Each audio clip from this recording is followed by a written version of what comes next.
ജനുവരി മാസം 25-ാം തീയതി അതിനു മുമ്പായി തന്നെ 800-ലധികം കോടി രൂപയുടെ വിഹിതം അലോക്കേറ്റ് ചെയ്ത് കഴിഞ്ഞു. കേന്ദ്ര ഗവൺമെന്റിന്റെ ധനസഹായം ലഭ്യമാകാത്തത് കൊണ്ടാണ് ഓണറേറിയം കൊടുക്കാൻ കഴിയാതെ പോയത്, ആനുകൂല്യങ്ങൾ വർദ്ധിപ്പിക്കാൻ കഴിയാതെ പോയത് എന്നുള്ള സംസ്ഥാന ഗവൺമെന്റിന്റെ പരിപ്രേക്ഷ്യം, സംസ്ഥാന ഗവൺമെന്റിന്റെ അവകാശവാദം 100% അടിസ്ഥാനരഹിതമാണ്, വസ്തുതകൾക്ക് നിരക്കാത്തതാണ്. കേരളത്തിലെ പിണറായി വിജയൻ ഗവൺമെന്റിന്റെ ഏറ്റവും വലിയ രക്ഷ കേന്ദ്രത്തിൽ BJP ഭരിക്കുന്നു എന്നുള്ളതാണ്. സ്വയം രക്ഷ നേടുക. BJP എന്ന പരിചയമാണ്, കവചമാണ് ഇന്ന് CPM ജനവിരുദ്ധ നയങ്ങളിൽ നിന്ന് രക്ഷപ്പെടാൻ ഉപയോഗിക്കുന്ന ഏറ്റവും പ്രധാനപ്പെട്ട തടസ്സമല്ലെങ്കിൽ ഏറ്റവും പ്രധാനപ്പെട്ട പരിചയം.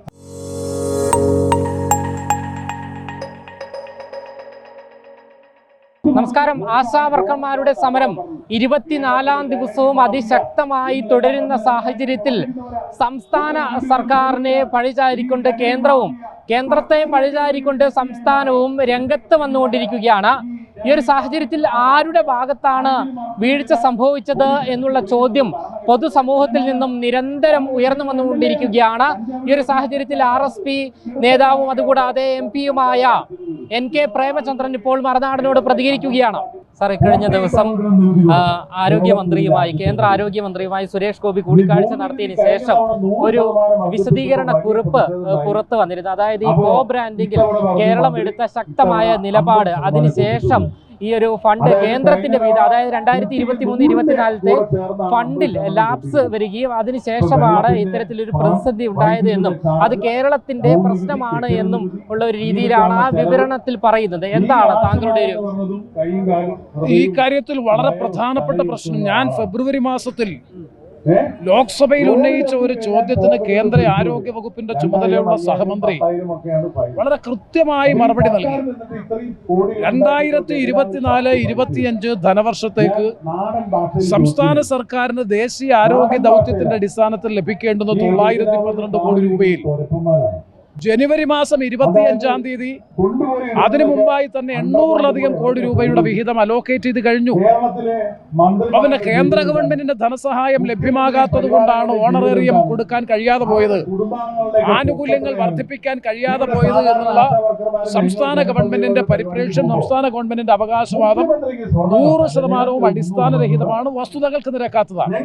ഇപ്പൊ പുതിയ ഒരു കേരളത്തിലെ പിണറായി വിജയൻ ഗവൺമെന്റിന്റെ ഏറ്റവും വലിയ രക്ഷ കേന്ദ്രത്തിൽ BJP ഭരിക്കുന്നു എന്നുള്ളതാണ്. സർക്കാരിന്റെ ഭരണപരമായ വീഴ്ചകളുടെ മുഴുവൻ ഉത്തരവാദിത്വം കേന്ദ്ര ഗവൺമെന്റിനും, കേരളത്തിലുണ്ടാകുന്ന എല്ലാ വികസന പ്രവർത്തനങ്ങളുടെയും നന്മ പിണറായി വിജയനും അവകാശപ്പെടുന്ന സ്ഥിതിയാണ് കേരളത്തിലുള്ളത്. NHMന്റെ കാര്യത്തിൽ, ജൽജീവൻ മിഷന്റെ കാര്യത്തിൽ, PMGSYന്റെ കാര്യത്തിൽ, ആവാസ് യോജനയുടെ കാര്യത്തിൽ 72 കേന്ദ്രാവിഷ്കൃത പദ്ധതികളാണ് നമ്മുടെ സംസ്ഥാനത്ത് നടക്കുന്നത്. ആ പദ്ധതികൾ ഫലപ്രദമായി നടപ്പാക്കുന്നതിൽ പോലും ഗുരുതരമായ വീഴ്ചയാണ് വരുത്തുന്നത്. അതിൽ പ്രധാനപ്പെട്ടതാണ് NHM. ഇപ്പൊ NHMുമായി ബന്ധപ്പെട്ട കാര്യത്തിൽ വളരെ പ്രധാനപ്പെട്ട ഒരു വിഭാഗമായിട്ടുള്ള ആശാ വർക്കേഴ്സിന്റെ ഓണറേറിയം കൊടുക്കുന്ന കാര്യത്തിൽ, ആനുകൂല്യങ്ങൾ വർദ്ധിപ്പിക്കുന്ന കാര്യത്തിൽ സംസ്ഥാന ഗവൺമെന്റ് സ്വീകരിക്കേണ്ട നയങ്ങൾ സ്വീകരിക്കുന്നതിന് പകരം കേന്ദ്ര ഗവൺമെന്റിന്റെ ചുമലിൽ ചുറ്റമാറിയ ബ്ലെയിം ഗെയിമാണ് ഈ ഗവൺമെന്റ് തുടക്കം മുതൽ. കാരണം പ്രതിപക്ഷവും BJP എതിർക്കുന്നു. സ്വാഭാവികമായും ഈ കാര്യത്തിൽ ഒരു നിലപാട് സ്വീകരിക്കില്ല.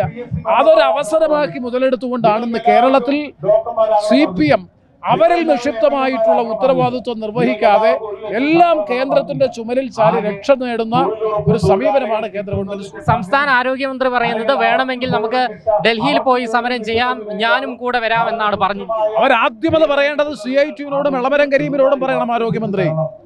ആരോഗ്യമന്ത്രി എളമരം കരീമിനോട് UDF ഗവൺമെന്റ് അധികാരത്തിലിരുന്നപ്പോൾ സംസ്ഥാന നിയമസഭയിൽ എളമരം കരീമാണ് ഉമ്മൻചാണ്ടിയോട് ആവശ്യപ്പെട്ടത്, സഭയിൽ സബ്മിഷൻ ഉന്നയിച്ചുകൊണ്ട് ആവശ്യപ്പെട്ടു 7000 രൂപയുടെ ഓണറേറിയം 10,000 രൂപയായി വർദ്ധിപ്പിക്കണമെന്ന് ആവശ്യപ്പെട്ടുകൊണ്ട് എളമരം കരീമാണ് കേരള നിയമസഭയിൽ സബ്മിഷൻ ഉന്നയിച്ചത്. ഹരിയാനയിൽ അവർ സമരത്തിലാണ്. ഹരിയാന സംസ്ഥാന ഗവൺമെന്റിനെതിരായി ആശാ വർക്കേഴ്സിന്റെ ഓണറേറിയം വർദ്ധിപ്പിക്കണമെന്ന് ആവശ്യപ്പെട്ടുകൊണ്ട് CITU സമരത്തിലാണ്. തമിഴ്നാട്ടിൽ സമരത്തിലാണ്. അവരാദ്യം CITUവിനോട് ഉപദേശിക്കണം, ഇത് സംസ്ഥാന ഗവൺമെന്റ് അല്ല ചെയ്യേണ്ടത്, കേന്ദ്ര ഗവൺമെന്റ് ആണ് എന്ന് എളമരം കരീമിനെയും ഈ പാവപ്പെട്ട സഹോദരിമാരെ പച്ച പുലഭ്യം പറഞ്ഞ CITUവിന്റെ ഹർഷകുമാറിനോടും ഗോപിനാഥനോടും ഒക്കെ പറയണം, നിങ്ങൾ കേന്ദ്ര ഗവൺമെന്റിനെതിരായി സമരം ചെയ്യൂ, CITU അല്ലാതെ സംസ്ഥാന ഗവൺമെന്റുകൾക്കെതിരായി സമരം. ഇരട്ടത്താപ്പിന്റെ രാഷ്ട്രീയമല്ലേ ഈ പാർട്ടി? അതുകൂടാതെ ഈ സുരേഷ് ഗോപി ഈ ഒരു സമരവേദിയിൽ എത്തിയതിൽ പിന്നെ ഇവർക്കൊരു BJP പട്ടം ചാർത്തി കൊടുക്കുന്ന ഒരു പ്രവണതയുണ്ട്. താങ്കൾക്കും അത്തരത്തിലുള്ള ഒരു അനുഭവം ഉണ്ടായ ആളാണ്, എന്താണ് പറയാനുള്ളത്? എനിക്ക് വളരെ നേരത്തെ BJP പരിവേഷം തന്നവരാണ് അവരാണ് ഓരോരുത്തരെയും ബ്രാൻഡ് ചെയ്യുന്നത്. വളരെ നേരത്തെ 2014 ഞാൻ പാർലമെന്റ് തെരഞ്ഞെടുപ്പിൽ മത്സരിച്ചപ്പോൾ തന്നെ CPM-നെതിരായി എന്ന് മുതൽ ഞാൻ പ്രവർത്തിക്കാൻ തുടങ്ങിയോ അന്ന് മുതൽ BJP പട്ടം എനിക്ക് ലഭിച്ചിട്ടുണ്ട്.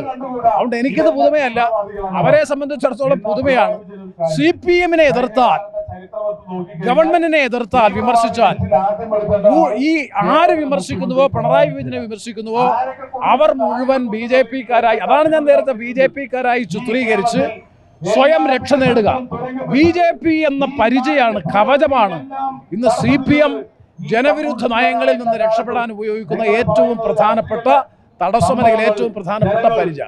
എന്തായാലും കോ ബ്രാൻഡിംഗ് കേന്ദ്രം ശക്തമാക്കിയതിന് പിന്നാലെയാണ് ഇത്തരത്തിലുള്ള പ്രശ്നങ്ങളെല്ലാം തന്നെ ഉണ്ടാകുന്നത്. 2023-24 കാലഘട്ടത്തിലെ കേന്ദ്ര വിഹിതം ലഭിച്ചില്ല, അത് ലാപ്സായി പോയി. അതിനുശേഷം 2024-25 ഏകദേശം ജൂൺ മാസത്തിലാണ് എന്ന് തോന്നുന്നു കേരളം ഈ കോ ബ്രാൻഡിംഗ് അംഗീകരിച്ചുകൊണ്ടുള്ള കത്ത് കേന്ദ്രത്തിന് അയക്കുന്നു. അതിനുശേഷം ഈ ഒരു ഫണ്ട് ലാപ്സായി പോവുകയാണ് ചെയ്തത്.